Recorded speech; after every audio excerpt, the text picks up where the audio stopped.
ஓம் சக்தி. திருப்பூர் மாவட்டம் வெள்ளைக்கோவிலை சார்ந்த சாந்தி வேலு தம்பதிகள் திருமணமாகி 8 ஆண்டுகள் குழந்தை பேர் இல்லாம நம்ம சேலத்து மகமாய தேடி வந்து 4 அமாவாசை கும்பப்படையில் பிரசாதம் வாங்கி சாப்பிட்டு வாங்கி சாப்பிட்டு அதே மாதமே கருவை தக்க வச்சு தற்சமயம் 9வது மாதம் நம்ம ஆலயத்தை தேடி வந்து அம்மனுக்கு தேங்காய் பழம் பூ மாலை பட்டு வசதி விலையில் காணிக்க செலுத்திட்டு தற்சமயம் டாக்டர் சொல்லியிருக்காங்க வெகு தொலைவில் தூரமாக போகக்கூடாதுன்னு சொன்னதுனால ஆலயத்துல வளைகாப்பு வைக்கலாம்னு சொல்லியிருந்ததுனால தகுதி இருக்கு. அதனால அம்மாவுக்கு வேண்டுதல் கடன் செலுத்தி வீட்டிலேயே வளைகாப்பு வச்சிருக்காங்க.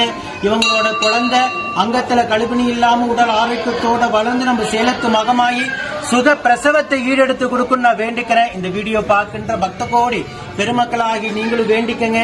8 ஆண்டு காலம் அவங்க இருந்த கடும் தவ வாழ்க்கைக்கு தொடர்ந்து 4 மாதம் கும்பப்படையில் பிரசாதம் வாங்கி சாப்பிட்டு 4வது மாதமே அம்மா மனமிறங்கி உயிருள்ளவரை